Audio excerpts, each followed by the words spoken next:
하나님 아버지 감사합니다. 우리 같은 죄인들을 위해서 이 땅에 오시고 하나님의 끝이신 사랑으로 품으시고 안으시고 이해하시고 용서하시고 배려하셔서 악한 죄인을 미워치 아니하시고 비방하지 아니하시고 훈계치 아니하시고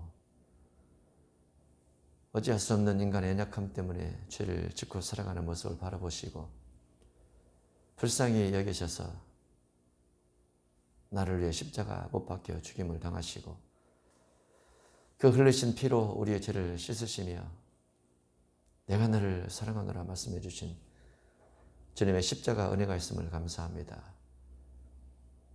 세상 우상 숭배하는 자들과 마귀를 신이라 섬기는 자들이 세상 천지에 난무하여 너무나 많고 많으며 마귀의 미혹을 받아 거짓말하는 자들도 속고 속이며 도둑질하고 죽이고 멸망시키려는 것뿐인 그들의 세력들이 너무나 많아서 하나님 외에 다른 신을 신이라 말하는 자들이 너무나 많아서 참된 기독교와 유일신 예수 그리스도를 믿는 믿음의 교회가 그들로 인해서 조롱을 당하고 희롱을 당하며 그 조롱과 희롱을 이길 힘이 없어 우리 마음속에 세상과 타협하고 우상과 타협하고 물질과 타협을 하면서 이 땅을 살아가면서도 하나님의 나를 이해하실 거야 라고 스스로 하나님의 뜻을 봉합해버리는 어리석음 속에서도 하나님은 진실로 주를 믿는 자들과 진실을 믿게 행하는 자들을 찾으시며 하나님의 성품을 닮아 힘써서 기도하며 깨어있는 자를 차리셔서 그들에게 생명길을 제시하시고 좁은 문으로 들어오라 좁은 길로 나아가라 말씀해 주신 주님의 은혜가 있음을 감사합니다. 우리도 주님께서 원하시는 대로 좁은 길, 좁은 문을 향해서 나아갈 수 있도록 역사하시고 하나님의 생명의 성령께서 우리를 도우시고 인도하셔서 주님의 뜻을 이루어드림으로 우리의 생명의 구원이 되어지고 하나님의 영광이 될 수 있도록 역사해 주옵소서. 나라 민족을 불쌍히 여기시고 이 나라와 이 민족이 하나님의 동체 나라, 이 나라 법정이 하나님께서 선악과실에 재판하신 나라, 이 나라 모든 교육 제도가 선하고 의로우며 공의롭고 정의로운 나라, 사람이 차별하지 않지만 더 높은 이상과 꿈을 향해서 달려갈 수 있는 나라 될 수 있도록 축복하시고 세계 여건 속에서도 동성애를 추구하는 자가 세계를 주장하지 못하게 하시고 악을 선하다 말하고 선을 악하다 말하는 자가 세계를 주장하지 못하게 하시고 오직 하나님께서만이 하나님께 세우시는 사람만이 선과 정의, 공의를 부르짖으며 이 지구촌을 통치해 나갈 수 있도록 역사해 주옵소서. 자신의 만족을 위함이 아닌 국민의 만족을 위하고 세계 보편적 평화를 위한 그와 같은 믿음의 지도자가 이 지구촌에 세워질 수 있도록 역사해 주옵소서. 대면교회 하나님의 성령의 충만함을 주시고 진실로 주님을 사랑하게 하시고 주님의 피 흘림을 기억하게 하시고 주님 앞에 그래서 기도하게 하시고 주님의 음성을 듣게 하시고 주님의 뒤를 따라 살아갈 수 있는 믿음의 대면교회 될 수 있도록 역사해 주옵소서. 하나님 아버지 이곳에 임재하셔서 예레미야 말씀과 함께 하시고 우리를 주님의 뜻 가운데 인도해 주옵소서. 예수님 이름으로 기도합나이다. 아멘. 본문은 예레미야 12장이 되겠습니다.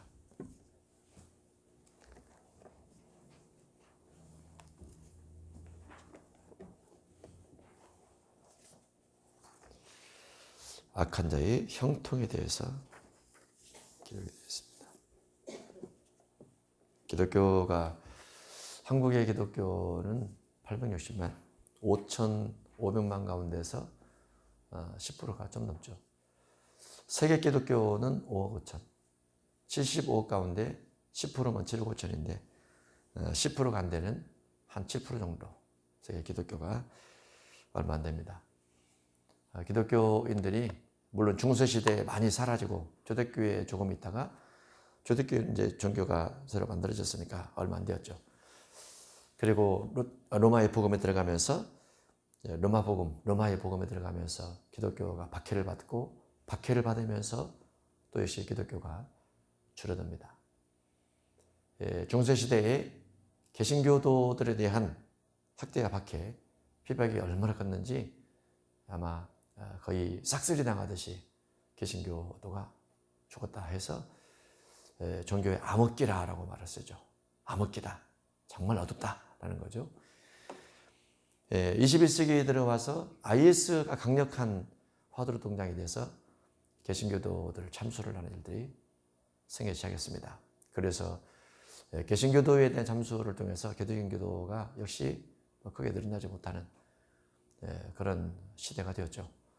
그리고 그 시대 속에서도 또 선교단체가 많이 생기면서 21세기 1900년대 후반부터 1800년대 후반 1900년대 시작하면서 또 2차 대전 후부터 기독교 복음이 선교라는 이름으로 온 세계에 퍼지기 시작했습니다. 그래서 2020년 된 금년을 기준으로 해서 50년, 70년 전으로 과거 1900년 동안 전파했던 선교보다도 훨씬 더 많은 선교를 하고 있다. 이렇게 볼 수가 있죠. 그러나 코로나19로 인해서 또 그런 부분이 막히게 됩니다. 이후에 하나님께서 어떻게 끌어가실지는 아직은 예측할 수 없죠. 그렇지만 코로나19가 확실히 선교를 중단시킨 것은 사실이에요. 선교지에 있던 분들이 다 또 국내에 복귀하고 복귀하면서 현지인들에게 맡겨놓고 나올 수밖에 없고 또 국내에서 현지를 관리하는 어려움들을 가지고 현재 선교 활동을 하고 있습니다. 자가격리가 있는 국가에서는 선교사가 나가더라도 들어오더라도 2주를 자가격리하기 때문에 그 비용이나 또 선교를 하지 못하는 거의 4주가 되죠. 한 달. 이런 부분 때문에 선교 역시 원하는 대로 진행이 안 되는 부분도 있죠. 또 기독교가 이 땅에 1900년대 초부터 개신교의 성령운동이 시작돼서 오순절 교단이 생기면서 1960년대, 70년대 그때에도 산마다 골짜기마다 우리나라 특히 삼각산 그리고 오살리 이런 데는 기도의 불이 거의 꺼지지 않았죠. 끊임없이 계속 기도를 했음에도 불구하고 한국의 기독교가 2015년 통계가 860만 이렇게 됐단 말이죠. 1200만이 된 줄 알았는데 860만으로 국가에서 통계를 해서 발표를 했기 때문에 그것이 맞다고 봅니다. 물론 그 안에는 기타 종교, 기독교 안에 기타 종교도 다 포함이 되고 혹은 이단까지도 포함이 되기 때문에 실제 기독교 인구는 그보다 적죠. 그럼 우리가 생각할 때 믿지 않는 사람들 속에서 기독교가 소수 종교에 불과하면서 이 땅을 살아가고 있구나 이렇게 하나 생각을 하고 전 세계적으로 70억이 넘는 인구 가운데서 기독교가 5.5억 정도 되는 가운데서 신앙생활을 하고 있구나 이렇게 생각을 하면 기독교인들이 정말 기도를 얼마나 많이 해서 믿지 않는 세계를 뛰어넘어서 그들에게 복음을 증거를 하고 내 삶을 그보다 뛰어나게 만들어가고 그들에게 덕이 되는 삶을 살아가고 그들보다 능력 있는 삶을 살아가야 되는가라는 것들은 우리가 죽을 때까지 기도를 해도 다 하지 못할 일들이라 이렇게 볼 수가 있죠. 우리 자신 스스로의 신앙만 가지고 내가 신앙생활 이렇게 하고 내가 잘 믿고 내 가족이 잘 믿으니까 됐어. 이건 기독교가 아니죠. 그건 유대교나 마찬가지입니다. 유대교는 복음이 없으니까 자기만 잘 믿으면 돼요. 자기 집안만. 근데 기독교는 복음을 전파해야 된단 말이죠. 복음을. 왜냐하면 주님이 주신 지상 명령이니까. 성령 받은 사람은 땅끝까지 가라. 증인되라. 성령 받았잖아요. 땅끝까지 가야 된단 말이죠. 그 다음에 예수님이 12제자에게 분만 모든 것을 가르쳐 지키게 하라. 모든 족속을 제자 삼아. 이것도 명령이란 말이죠. 언약이죠. 명령은. 그렇게 안 할 수가 없죠. 그래서 선교를 놓고 구제를 놓고 전심으로 기도를 해서 왔는데 기도하면 침이 뜯겨서 코로나가 확산될 수 있으니까 기도하지 마시오. 찬양을 해도 침이 뜯겨서 코로나가 확산될 수 있으니까 찬양도 하지 마시오. 5사람을 모여 합심 기도하고 뭔가 회의를 하려고 하면 2-3사람이 모인 곳에 회의를 해서 기도를 해서 선교 구제를 해야 되는데 그것도 하지 마시오. 거리를 두기를 하시오. 최소한 가까이는 1m 이상, 외부에서는 2m 이상 하다 보니까 하여간 없습니다. 다 그런 상태가 되어버렸죠.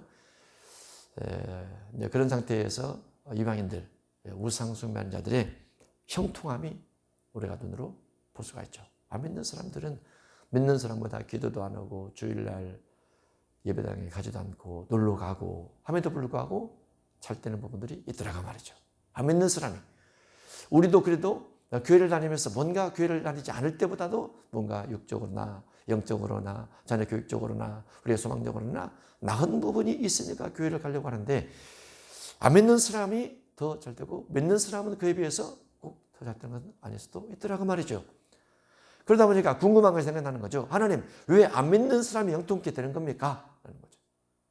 믿는 사람은 무조건 잘 되고 믿는 사람이 무조건 형통하고 믿는 사람은 무조건 복을 받고 믿는 사람은 무조건 건강하고 그래야 되는데 왜 안 믿는 사람이 잘 되고 부유하고 권세를 잡고 그렇게 되는 것입니까? 라는 거죠.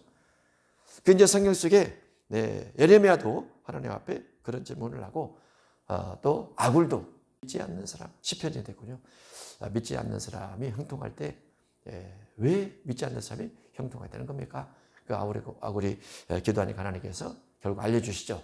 마지막 순간에 미끄러질 때에 그 악인들은 미끄러져서 아래쪽으로 가고 믿음의 사람들은 하늘로 가는 걸 보고 믿음의 사람들이 육신의 아픔을 겪으면서 하나님께서 보장하신 미래가 있구나. 천국이 있구나. 그걸 보고 박수를 다 치면서 맞습니다. 라고 고백한 부분이 있습니다.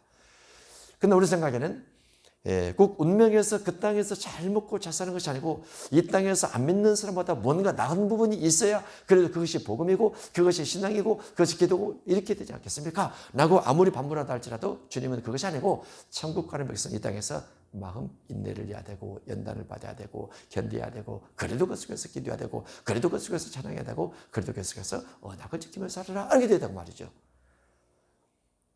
예레미야의 고민이 그거죠. 예레미야 고민이 여호와여 내가 주와 변론할 때에는 주께서 의로우시니이다. 그러나 내가 주께 질문하옵나니 악한 자의 길이 형통하며 반역한 자가 다 평안하면 무슨 까닭입니까? 내가 주님과 교제를 할 때는 주님과 대화를 하고 주 앞에 기도할 때는 주님께서 맞습니다. 주님이 다 옳습니다. 그런데 내가 질문을 하겠는데요. 안 믿는 사람이 그렇게 잘 되는 것은 왜 그렇습니까? 믿는 사람이 잘 되어야 되지. 언약을 지키면 잘 되고 언약을 지키면 형통하고 그래도 기독교를 하면 형통하고 그래도 예배 받지 않으면 형통해야 되는데 안 믿는 사람이 형통한 것은 무슨 까닭입니까? 반역하는 자가 배교하는 자가 형통하면 무슨 까닭입니까?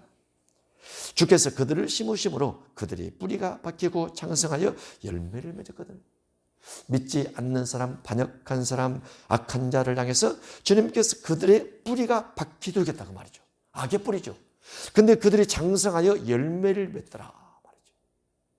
악한 자가 뿌리가 박혀서 장성하다 보니 열매를 맺더라. 그들의 입으로는 여호와입니다. 하나님의 은혜입니다. 라고 말하지만 그들의 마음은 하나님에게서 멀리 떠난 것을 예레미야가 다 알고 있다고 말이죠. 그런데 외식적으로 형식적으로 신앙생활함에도 불구하고 하나님께서 그들에게 열매를 맺도록 인도해 가시더라 말이죠. 그래서 예레미야가 궁금한 거죠. 도대체 이게 무슨 일입니까? 라는 거죠. 그러면서 말합니다. 나를 구별하소서. 여호와여 주께서 나를 아시고 나를 보시며 내 마음이 주를 향하여 어떠함을 감찰하시오니 양을 잡으려고 끌어냄과 같이 그들을 끌어내실 때 죽일 나를 위하여 그들을 구별하옵소서. 내가 주님을 향해서 열심히 특심하거나 그들이 나를 죽이려고 하기 때문에 내가 도망갔나이다. 라는 엘리야처럼. 내가 주님 앞에 열심으로 주님을 섬기고 주님을 사랑하면서 주께서도 내가 어떤 마음을 가지고 목회를 하고 있는지 다 알고 있지 않습니까? 그런데 그들이 나를 잡으려고 마치 양을 잡은 데서 잡아서 죽이려고 끌어내는 것처럼 나를 그렇게 끌어내려고 하는데 하나님 나 좀 구별 좀 해주세요. 내가 그래도 하나님 마음에 합한 자가 아닙니까? 그들은 악한데 그들 나를 죽이려 할 때 왜 나를 구별하지 않습니까? 라는 거죠. 예레미야 기도 속에 언제까지 이 땅이 슬퍼하며 온 지방의 채소가 마르리까? 국가가 어렵고 기근으로 어렵고 비가 내리지 않아서 어려우니까 채소가 시들시들하면서 먹을 것이 없더라고 말이죠. 짐승도 새들도 먹을 것이 없이 멸절하게 되었다 그 말이죠. 예레미야가 국가가 어려우니까 짐승도 걱정하고 새들도 걱정하고 풀도 다 걱정하는 거죠.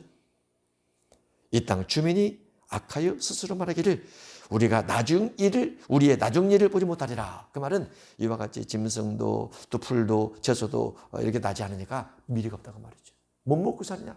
미래에 못 먹고 사느냐? 나중에 주어질 일을 알 수 없다. 그렇게 말하고 있단 말이에요. 주민들도 그 말하는데 하나님 제가 볼 때도 그렇습니다. 소산의 미래가 없습니다. 라는 거죠. 하나님께서 말씀하십니다. 5절. 만일 네가 보행자와 함께 달리도 피곤하면 어찌 능히 말과 경주하겠느냐? 예레미야, 악한 자가 형통하고 뭔가 어려움이 있어서 채소가 자라지 않고 짐승도 새들도 먹을 것이 없다라고 지금 그런 말 한다면 앞으로 이보다 더 큰 일이 왔을 때 어떻게 네가 내 사명을 감당할 수 있겠냐 그 말이죠. 보행자와 함께 달려도 피곤하다면 누군가 보행자가 막 뛰어가면 거기도 막 너도 막 뛰어가야 되는데 어떻게 그때는 힘을 써서 주님의 일을 할 수 있겠느냐 그 말이죠. 그러니까 이렇게 조그마한 일들로 너무나 피곤해하지 말고 악한 자가 행동해도 너무나 낙심하지 말고 여전히 너는 내 일을 해야 된다. 우리는 주님의 일을 하는 거죠. 언제나 주님의 일을 하는 거예요. 삶이 나를 속일지라도 세상이 나를 속일지라도 여전히 우리는 주 안에 있어야 됩니다. 무엇 때문에? 내 신앙 때문에. 누가 말할지라도 내 신앙을 내가 스스로 지켜나가야 돼. 스스로. 미래 시대는 절대 장담할 수가 없어요. 환난이 와도 우겨싸움을 당해도 박해가 와도 핍박이 와도 돈이 떨어져도 질병이 생겨도 노망이 들어 다 교회 가서 도망 들어. 뭐 이런 믿음이 돼야지. 좀 피곤해서 못 가고 힘들어서 못 가고 바빠서 못 가고 그게 뭐 옛날 신앙입니까? 미래 신앙 없어요. 그러다가는 영국 교회처럼 교회만 남고 성도 한 명밖에 없어. 어른들만 몇 명 와서 끄덕끄덕 하는. 예. 그거 전국 어떻게 합니까? 전국. 신앙생활은 교회 안에서도 전쟁이에요. 교회 밖에서도 전쟁이고 집에서도 전쟁이고. 그래서 우리 1대1로 주님 만날 준비를 해야 되기 때문에 1대1로 주님 앞에 설 수 있도록 내 영혼을 깨끗하게 하고 주님께서 맡겨진 책임을 감당하고 이웃을 사랑하고 이거 해야 된다고 말이죠. 그래서 주님 나라에 빠지지 않도록 뒤떨어지지 않도록 마귀가 중간에 낚아채서 미혹하여 낚아채서 우리가 그쪽에 빠져가지 않도록 조심해야 된다고 말이죠. 그렇지 않으면 점점 신앙에서 멀어지지요.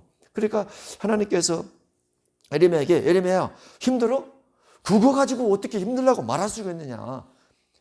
보행자와 달려도 피곤한다면 말과 어떻게 경주를 하고 평안한 땅에서는 무사하려니와 요단강 물이 넘칠 때는 어떻게 하겠느냐. 앞으로 재앙이 더 많이 있는데 훨씬 더 그 재앙들이 있는데 우리 미래는 재앙이 엄청나게 남아있어요. 엄청나게 남아있어요. 엄청나게. 이런 정도는 아무것도 아니에요. 이런 정도는. 아무것도 아니라니까 이런 정도는. 내 형제와 아버지 집이라도 너를 속이며 형제와 아버지 집이 너를 속이고 네 뒤에서 크게 외치나니 그들이 네게 좋은 말을 할지라도 너는 믿지 말라. 부모가 형제가 자매가 가족들이 무슨 말을 할지라도 신앙과 어긋나는 부분이 있으면 믿지 말라고 말이에요. 그거는. 믿으면 어떻게 돼요? 가족을 위하는 것이 먼저가 아니고 하나님 사랑이 먼저란 말이죠. 언제나. 예수님께서 마태복음 22장에서 첫째, 둘째는 이웃사랑, 첫째는 무조건 하나님의 사랑이죠. 하나님의 사랑. 첫째는 하나님의 사랑, 둘째는 이웃사랑, 셋째는 자신사랑. 어느 날 주님께서 김 목사야, 큰 아들하고 첫째 아들하고 둘째 아들을 바꿀 수 있느냐? 곰곰이 생각해 보니까 안 되죠. 어떻게 바꿔요? 맞아. 성경도 바꾸지 마. 첫째는 항상 첫째야. 하나님의 사랑은 무조건 하나님의 사랑이 첫 번째인 거야. 교회의 사랑이 첫 번째지. 교회의 사랑이 첫 번째. 교회의 사랑을 가족 사랑을 어떻게 바꿉니까? 교회의 사랑을 이웃 사랑을 어떻게 바꿉니까? 교회의 사랑을 내 자신 사랑을 어떻게 바꿔요? 하나님을 사랑하는 첫 번째는 교회의 사랑인데. 교회 사랑. 나 주님을 사랑해요. 왜 안 나와? 거짓말이지. 거짓말. 다 이유가 있어요. 이유가 있어도 하나님을 먼저 주세요. 하나님 먼저 사랑해야지. 이유가 있는 것은 자기 자신을 사랑하지 못해서 그런 것이고 하나님의 사랑은 교회 사랑이니까. 교회 사랑. 첫 번째. 여러분도 첫째 아들, 첫째 자녀하고 둘째 자녀하고 못 바꾸죠? 아, 자식 하나밖에 없어요? 하나밖에 없어요. 바뀔 수가 없지. 바꾸면 안 돼요. 첫째는 하나님의 사랑이다. 둘째는 이웃 사랑이다. 둘째는 이웃 사랑이다. 그리고 셋째가 내 자신 사랑이다. 내 개인적으로 양심적으로 마음적으로 무슨 일이 생기는 것은 그 내 자신 사랑이니까 그걸 깨뜨리고 이웃 사랑을 해야 돼요. 그거는 이웃 사랑이 아무리 잘하고나 할지라도 하나님 사랑을 첫 번째로 해야만 되고 주님의 계명을 지키는 거죠. 그것에서 벗어나면 다른 것은 더도 못 지키죠. 7절 많은 목자가 내 포도원을 짓밟아 항모주로 내가 내 집을 버리며 내 소유를 내던져 내 마음으로 사랑하는 것을 그 원수의 손에 넘겼나니 하나님께서 하나님의 집을 버려버렸고 하나님의 소유를 던져버렸어요. 하나님께서 하나님의 집, 성전이죠. 하나님의 소유를 던져버렸어요. 하나님께서 사랑하는 대상을 원수의 손에 넘겨버렸어요. 네. 그래서 내 소유가 숲속의 사자같이 되어서 나를 향하여 그 소리를 내므로 하나님의 것이었다가 하나님께 던져버리니까 던져져 버린 하나님의 것이 하나님을 향해서 부르짖더라고 말이죠. 하나님이여 왜 우리를 던져버렸습니까? 라고 부르짖더라고 말이죠. 내가 그를 미워하였습니다. 내 소유가 내게 대하여 문이 있는 내가 아니냐. 매들이 그것을 애워싸지 아니하느냐. 너희는 가서 들짐승들을 모아다가 그것을 섬기게 하라. 많은 목자가 내 포도를 헐어버렸기 때문에 목자들이 포도원을 헐어버렸기 때문에 내가 내 소유, 내 마당, 내 집, 내 사랑하는 곳이라도 내 몫을 밟아버려서 내 기뻐하는 하나님의 집, 하나님의 성전, 하나님의 국가를 황무지로 만들어버렸다. 하나님의 것인데 하나님의 목자가 하나님의 집을 더럽혀버리니까 하나님의 집을 하나님께서 확 던져버렸다고 말이죠. 목회는 바로 해야죠. 바로 목회하지 못하면 책임이 무지막지하게 큽니다. 예, 저는 성도들의 책임은 적다고 봐요. 목회자 책임이 크고 잘못 가르친 목회자 책임은 아주 크다고 봐요. 아주 크다고. 이번 주에 고린도서 3장 1절을 목회자 모였을 때 설교를 했습니다. 예, 내가 너에게 자천하기를 시작하겠느냐. 너에게 추천서를 보내거나 받거나 할 필요가 있겠느냐. 너희가 우리 편지라. 이는 무사람의 마음에 썼고 그렇게 시작되는 고린도 3장입니다. 그래서 그 바울이 고린도 교회를 향해서 추천서를 써주고 싶다. 추천서를 우리가 써가지고 지금은 컴퓨터로 뽑아가지고 이렇게 보여줄 수 있죠. 근데 그때는 컴퓨터가 없으니까 추천서를 쓰면 누군가 들고 현지까지 가야 돼요.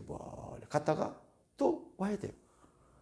그래서 내가 너희에게 추천서를 써주고 싶은데 내가 고린도 전서 편지를 너희에게 써서 너희가 그 편지를 받고 나를 하나님의 사도와 같이 않게 생각했다가 하나님의 사도와 같이 생각을 하고 내 편지를 따라서 너희가 회개를 해서 달라지게 되었는데 달라진 것을 보니 야 고린도 교회는 내 추천사야 그 말이죠. 고린도 교회가 내 추천사야. 그러면 갈라디아 교회가 바울 사도님 추천할 만한 교회 하나 말해주세요.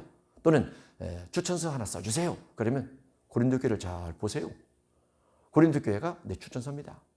고린도 교회가 내 편지입니다. 고린도 교회가 편지예요. 추천서예요. 그 말은 바울이 증거를 냈던 말씀을 가지고 고린도 교회가 달라지고 변화가 돼서 하나님께서 원하시는 사람 또 바울이 편지 쓴 내용대로 달라져서 변화가 돼서 누구에게 말할지라도 저 교회 같으면 오케이. 저 교회 성도 같으면 오케이. 누구에게 추천해도 누구에게 말을 해도 대단한 사람, 대단한 믿음의 사람, 대단한 믿음의 교회 될 만하다고 말이죠.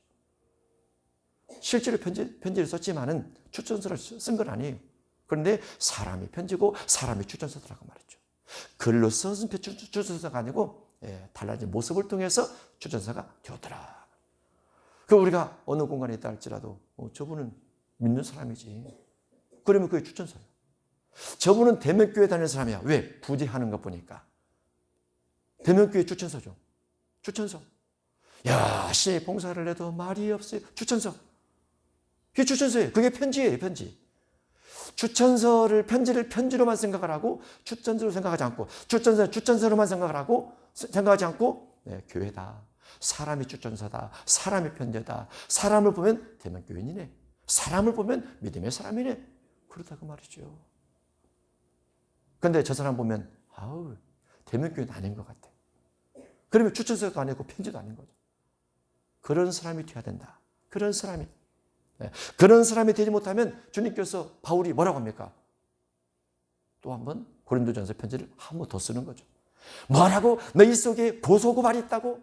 너희 속에 부모를 음행하는 자가 있다고? 너희 속에 성자식을 함부로 해서 배부르게 먹는 사람이 있다고? 주에서 비틀거리는 사람이 있다고? 부활을 믿지 않는 사람이 있다고? 이리 와! 가만두지 않겠다. 이런 거죠. 그러니까 예레미야가 보는 하나님의 응답을 들었을 때, 야, 내 교회인데, 내 소유인데, 내가 사랑하는 대상인데 목회자한테 그 땅을 짓밟아서 엉터리로 만들어버리니까 내가 다 던져버린 거야. 던져버리고 나니 그들이 나를 향해서 소리를 지르는구나 그 말이죠. 하나님의 언약을 밖에 있으면 하나님이 우리를 가만두지 않습니다. 언약 안에 있는 게 가장 지혜로운 거죠. 언약 안에 있는 게. 황무지가 나를 향하여 슬퍼하도다. 온 땅의 황폐함은 이를 마음에 두는 자가 없음이로다. 깨달음이 안 오는 거죠. 깨달음이. 파괴하는 자들이 광야의 모든 벗은 산 위에 이르렀고 여호와께서 불러들인 거죠.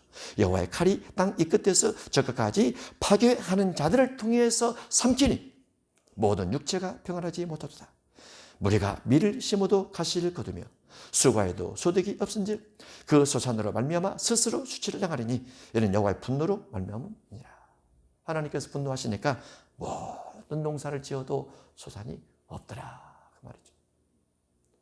하나님께서 분노하시니까 이방 사람이 쳐들어와서 국가를 어지럽게 만들어도 구원할 자가 없더라 그 말이죠. 14절 내가 내 백성 이스라엘에게 기업으로 준 소유에 손을 대는 나의 모든 악한 이웃에 대해서 하나님의 상, 하나님의 기업, 하나님의 나라, 하나님의 소유에 손을 누가 대느냐. 악한 자가 손을 대더라고 말이죠. 하나님께 여호와께서 이와 같이 말씀하시니라. 보라 내가 그들을 그 땅에서 뽑아버리겠고 생로병사가 주님의 손에 있어요.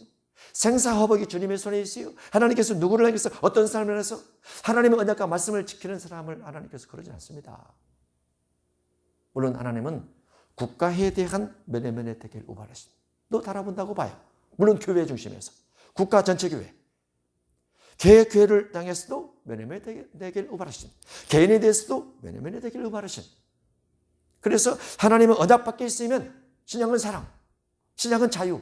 언약 밖에 있으면 하나님께서 심판하시고 언약 안에 있으면 사랑하시고 축복하시고 그거를 지금도 여전히 진행하시죠. 말씀은 살아있으니까 지금도 여전히 뽑혀져 버린 사람이 뽑아내져 버린 사람이 그들 가운데서 돌이킨다. 그리고 하나님께서 그들을 불쌍히 여겨주신다. 그들을 불쌍히 여기서 각 사람을 그들의 기업으로 각 사람을 그 땅으로 다시 인도하느니 그들이 내 백성의 도를 부지런히 배우며 살아있는 여호와라는 내 이름으로 맹세한다면 또 이게 뭐다 옵니까? 하나님의 심판을 받아서 흩어져서 쫓겨나서 소망이 없는 가운데서 심판을 받다가 너무나 힘드니까 하나님께서 불쌍히 여기서 회복하고 돌아올 때에 그들이 어떠한 신앙의 모습으로 회복이 되어야 되느냐. 돌아오는 것이 끝이 아니죠. 그들이 내 백성의 도를 부지런히 배워서 도가 뭡니까? 구약을 하면 하나님의 계명 모세율법, 신약을 하면 이웃사랑, 하나님의 사랑, 내 영혼 사랑. 구약의 하나님의 모세의 계명, 신약의 예수님의 산상수훈의 계명을 열심히 배워서 살아있는 여호와의 이름으로 구약은 맹세했고 신약은 맹세하지 않고 그들을 순종하며 살아간다고 하면 그 말이죠. 구약은 하나님의 도, 신약의 예수님의 도. 구약의 여호와의 도, 신약의 예수 그리스도 믿는다. 구약의 율법, 신약의 예수님의 사랑법. 이 법 안에 있으면 하나님께서 하나님의 백성을 반드시 세워갈 것이다. 그 말이죠. 하나님께서 우리를 바라보실 때 네 손과 발에 언약이 있느냐 이걸 보는 거죠. 사랑이 있느냐 이걸 보는 거죠. 머릿속에 하나님을 기억하면서 겸손함과 낮아짐과 순종함과 팔복과 신성한 성품과 사랑의 15가지 열매와 빛의 열매 이런 것들이 있느냐 그 말이죠. 그리고 그 말씀을 따라서 손과 발을 움직여서 순종하면서 이웃을 사랑하면서 하나님의 성전을 봉사하는 것이 있느냐. 그런 부분이 있다고 하면 하나님께서 그들을 반듯하게 세워갈 것이다 라고 되어 있습니다. 결국은 구약이나 신약 어디를 보든 하나님의 언약은 반드시 있습니다. 그리고 생사화복의 주관자는 주님이시고 생로병사의 주관자도 주님이시고 모든 것이 우리 가운데 언약 기준에서 있다라고 보셨습니다. 에레미야가 이와 같은 하나님의 음성을 들었을 때 그렇구나. 우리가 잘못했구나. 악한 자의 형통하면 악한 자의 형통을 하나님께서 허락하신 이유가 선한 자가 없어서 그렇구나. 선한 자가 없어서. 그래서 선한 자를 심판하기 위해서 그들을 기르고 있는 것이죠. 우리는 하나님의 언약 가운데 있어 하나님의 계명을 지킴으로 사랑 풍성한 사람이 되어서 하나님의 복을 받은 사람이 되될 줄로 믿습니다.